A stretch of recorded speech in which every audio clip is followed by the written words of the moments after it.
نحمده ونصلي ونسلم على رسوله الكريم اما بعد فاعوذ بالله من الشیطان الرجیم بسم اللہ الرحمن الرحیم۔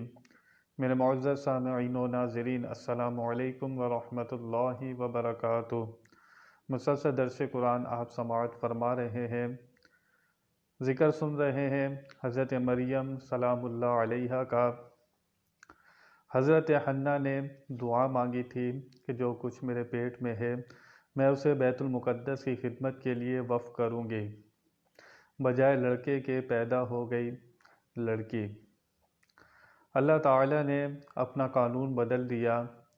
اللہ والے ایسے ہوتے ہیں، اتنے اللہ کے پیارے ہوتے ہیں کہ اللہ تعالیٰ اپنا قانون تبدیل فرما دیتا ہے۔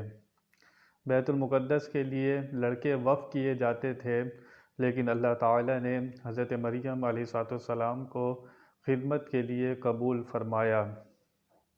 پھر آپ نے سنا کہ اللہ تعالیٰ نے لفظ با لفظ حضرت حنہ کی دعا کو قبول فرمایا اور حضرت مریم علیہ السلام کو پروان چڑھایا، ان کی تربیت کی اور اس کے لیے ڈیوٹی لگائی حضرت زکریا علیہ السلام کی، جو خالو بھی ہوتے ہیں حضرت مریم علیہ السلام اللہ علیہ کے۔ آپ ان کی کفالت فرمایا کرتے تھے۔ ایک دفعہ کھانا لانے میں دیر ہو گئی تو آپ نے دیکھا کہ اللہ تعالیٰ کی طرف سے حضرت مریم کے پاس بے موسم کے پھل رکھے ہیں۔ آپ نے دیکھا تو پوچھا، اے مریم یہ پھل کہاں سے آئے ہیں؟ حضرت مریم نے عرض کی کہ اللہ تعالیٰ کے پاس سے آئے ہیں۔ جب آپ نے یہ سنا کہ اللہ تعالیٰ کے پاس سے نعمت آئی ہے، اس کا مطلب یہ ہے کہ یہ بندی اللہ تعالیٰ کی ولیہ ہے، اللہ کی پیاری ہے۔ جس جگہ اللہ کی نعمت آئی تھی وہ پھل آئے تھے، حالانکہ آپ خود نبی ہیں، لیکن آپ نے اللہ کی نعمت جس جگہ پر آئی تھی اسی جگہ کھڑے ہو کر آپ نے کہا جو حضرت حنہ کو بڑھاپے میں اولاد دے سکتا ہے۔ حضرت زکریا علیہ السلام کی عمر 120 سال ہو چکی تھی، آپ کی زوجہ کی عمر حضرت عیسیٰ کی 98 برس ہو چکی تھی، لیکن آپ نے دیکھا کہ اللہ کی نعمت بے موسم کے پھل، جنت کے پھل آئے ہیں، تو آپ نے اسی جگہ کھڑے ہو کر اللہ سے دعا مانگی۔ ہنالک دعا زکریا ربہ، اسی جگہ دعا مانگی حضرت زکریا علیہ السلام نے اپنے رب سے۔ قال رب هب لي من لدنك ذرية طيبة انك سمیع الدعاء، عرض کی کہ اے میرے رب مجھے عطا فرما اپنی طرف سے، اپنی رحمت سے اولاد پاکیزہ ستھری اولاد عطا فرما، انک سمیع الدعاء، بے شک تو دعا کو سننے والا ہے۔ یہاں پر دعا کی تھی، وہاں سے رب کی طرف سے جواب آ رہا ہے۔ فنادته الملائکۃ وهو قائم یصلی فی المحراب، فرشتوں نے آواز لگائی حضرت زکریا علیہ السلام کو، کس وقت؟ جب کہ وہ نماز کے لیے کھڑے ہوئے تھے محراب میں، نماز کی حالت میں کھڑے ہوئے تھے۔ فرشتوں نے آواز لگائی، جبریل امین علیہ السلام نے آواز لگائی، آپ نے وہ آواز سنی۔ کیا آواز تھی؟ ان اللہ یبشرک بیحییٰ، اللہ تعالیٰ خوشخبری دیتا ہے آپ کو، فرماتا ہے مصدقم، تصدیق کرنے والا ہوگا، بکلمت اللہ، ایک اللہ تعالیٰ کے کلمے کی، وسید سردار ہوگا، وحصور عورتوں سے بچنے والا ہوگا، ونبی من الصالحین اور صالحین میں سے ہوگا، نبی ہوگا۔ حضرت زکریا علیہ السلام کی عمر 120 برس ہو چکی تھی، لیکن جہاں پر اللہ کی نعمت آئی آپ نے وہاں پر دعا مانگی، فوراً اس کا جواب آیا کہ اللہ تعالیٰ یحییٰ علیہ السلام کی آپ کو خوشخبری دیتا ہے۔ اللہ نے نبی کا نام بھی بتا دیا۔ دو نبی ایسے ہیں کہ جن کا نام تعالیٰ نے خود رکھا ہے۔ حضرت یحییٰ علیہ السلام ہمارے نبی پاک صلی اللہ تعالیٰ علیہ وسلم، یہ نام رکھے ہیں اللہ تعالیٰ نے خود، ورنہ بچوں کے نام والدین رکھتے ہیں، لیکن ان نبیوں کے نام اللہ تعالیٰ نے خود رکھے ہیں۔ فرمایا تصدیق کرنے والا ہوگا۔ کلمت اللہ، یہ لقب ہے حضرت عیسیٰ علیہ السلام کا۔ اب بغیر والد کے پیدا ہوئے، حضرت جبریل امین نے کن کہا، اس کن سے پیدا ہوئے، اس لیے آپ کا لقب کلمت اللہ ہوا۔ یعنی کہ آپ جو کلام فرماتے تھے وہ حق ہوتا تھا، سچ ہوتا تھا، آپ کا ہر کلمہ حق اور سچ ہوتا تھا۔ حضرت یحییٰ علیہ السلام نے عیسیٰ علیہ السلام کی تصدیق فرمائی کہ عیسیٰ علیہ السلام جو فرماتے ہیں سب سچ اور حق فرماتے ہیں۔ اللہ نے فرمایا وہ سید ہوگا، سردار ہوگا۔ اللہ تعالیٰ نے سرداری بھی عطا فرما دی۔ آپ کی پیدائش سے پہلے یہ سب چیزوں کا اعلان فرمایا جا رہا ہے کہ وہ سید بھی ہوگا۔ سید وہی ہوتا ہے جس کے عقیدے صحیح ہو۔ بھلے انسان اپنے آپ کو سید کہلاتا رہے، اگر اس کے عقائد کفر کی حد تک پہنچ جائیں، اس کا سید ہونا اسے فائدہ نہیں دیتا۔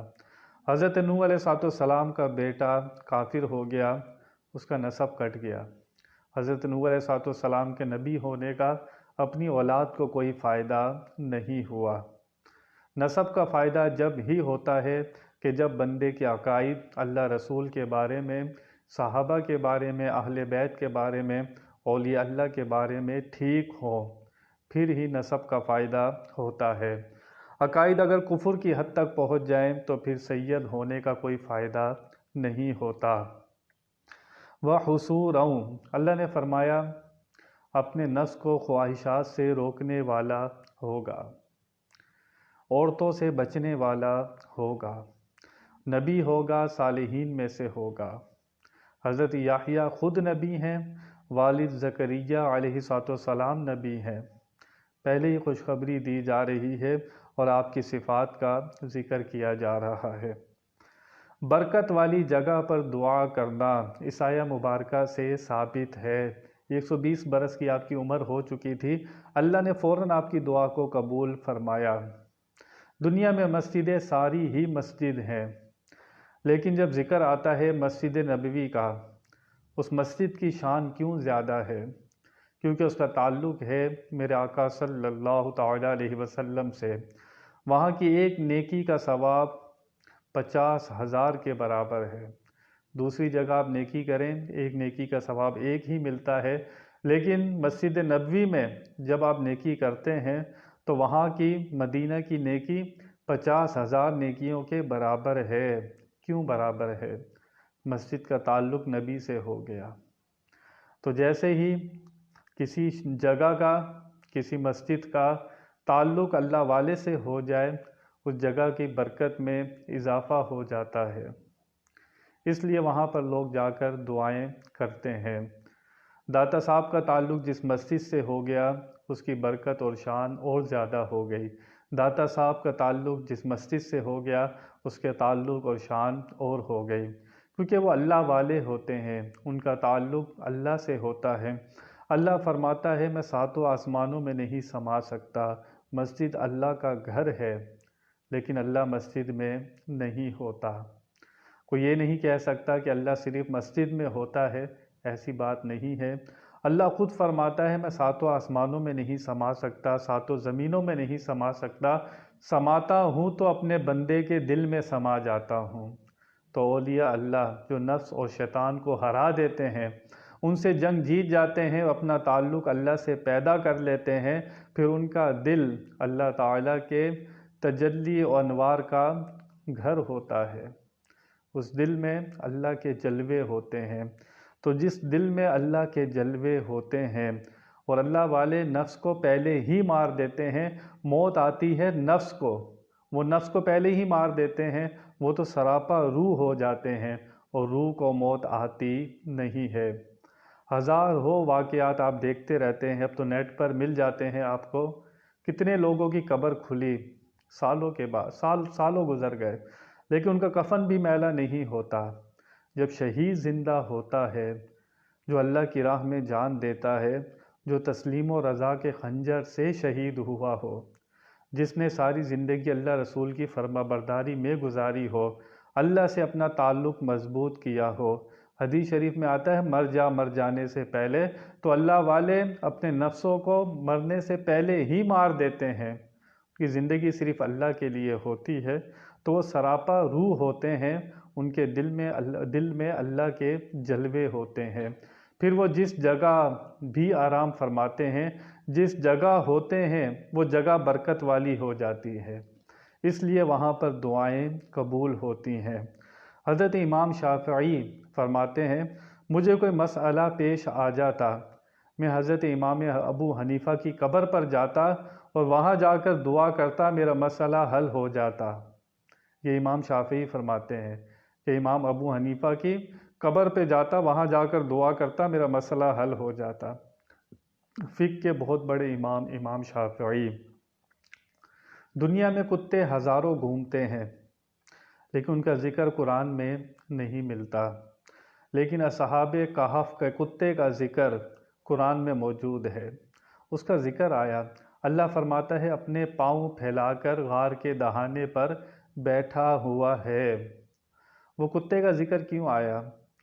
وہ ایک اللہ والوں کے پیچھے لگا تھا۔ اصحاب کہف 7 لوگ تھے یا 6 لوگ تھے، 7واں ان کا کتا۔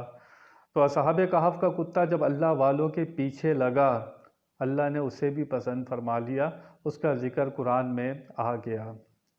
اور جب لوگوں نے کہا اصحاب کہف کے غار کے اوپر، کچھ لوگوں نے کہا عمارت بنائیں گے، لیکن کچھ لوگوں نے کہا ان کے غار کے اوپر مسجد بنائیں گے۔ مسجد کیوں بنائیں گے ان کے غار کے اوپر؟ یہ اللہ والے ہیں، تاکہ مسجد کا تعلق اللہ والوں سے ہو جائے۔ تو اللہ والے کتنی برکت رکھتے ہیں، ان کے ساتھ جو چیز لگتی ہے وہ بھی برکت والی ہو جاتی ہے۔ حضرت مریم سلام اللہ علیہا کے پاس جب بے موسم کے پھل آئے تو آپ نے دیکھ لیا کہ اللہ تعالیٰ کی یہ مقبول بندی ہیں، اللہ تعالیٰ ان کے پاس نعمت اتار رہا ہے۔ آپ نے اسی جگہ کھڑے ہو کر جب دعا مانگی تو آپ کو خوشخبری دی گئی آپ کے فرزند یحییٰ علیہ السلام کی، اور اللہ تعالیٰ نے ان کی صفات بھی بیان کی کہ کتنی شان والے ہوں گے۔ یہاں سے مجھے اور آپ کو پتہ چلا کہ اللہ تعالیٰ ہر جگہ سنتا ہے، لیکن جس جگہ اللہ کا پیارا ہو، اللہ کی نعمت ہو، وہاں پر خاص طور پر دعا کرنی چاہیے۔ اس لیے فرمایا جب بارش ہو، اللہ کی رحمت اترے، اس وقت بھی دعا کرنی چاہیے۔ حضور اکرم صلی اللہ تعالی علیہ وسلم نے فرمایا کہ میں دنیا سے پردہ فرما جاؤں گا۔ حضرت صدیق اکبر حضرت عمر فاروق سے فرمایا کہ تم اویس قرنی سے جب ملو گے، یہ جبہ شریف میرا ان کو دینا، اور اویس قرنی سے کہنا کہ میری امت کے لیے دعا فرمائیں۔ اویس قرنی سے کہنا کہ میری امت کے لیے دعا فرمائیں۔ حضرت اویس قرنی اللہ کے ولی، حضور سے محبت بہت کی، اللہ تعالیٰ نے آپ کو شان بھی بہت عطا فرمائی۔ تو جس بندے کا تعلق اللہ سے ہو جاتا ہے، اور جہاں پر اللہ کی رحمت اور نعمت کا نزول ہوتا ہے، وہ جگہ بھی برکت والی ہوتی ہے۔ اور جس کو سراپا اللہ تعالیٰ نے وَمَا أَرْسَلْنَاكَ إِلَّا رَحْمَةً لِّلْعَالَمِينَ بنا کر بھیجا ہو، اس ہستی کا کون اندازہ کر سکتا ہے؟ اور جہاں آپ آرام فرما رہے ہیں میرے نبی پاک صلی اللہ علیہ وسلم، اس جگہ کی کیا شان ہوگی؟ آپ تو سراپا رحمت ہیں، آپ پر تو رحمت کا نزول ہوا ہے، آپ کو رحمت بنا کر بھیجا ہے، تو آپ اندازہ کر سکتے ہیں۔ تو یہاں پر حضرت زکریا علیہ السلام کو اللہ تعالیٰ نے یحییٰ علیہ السلام کی خوشخبری دی۔ آگے بیان جاری ہے، انشاءاللہ آپ سماعت فرمائیں گے۔ بیان میں غلطی ہوئی اللہ کی بارگاہ میں توبہ کرتا ہوں۔ آخر دعوانا ان الحمد للہ رب العالمین۔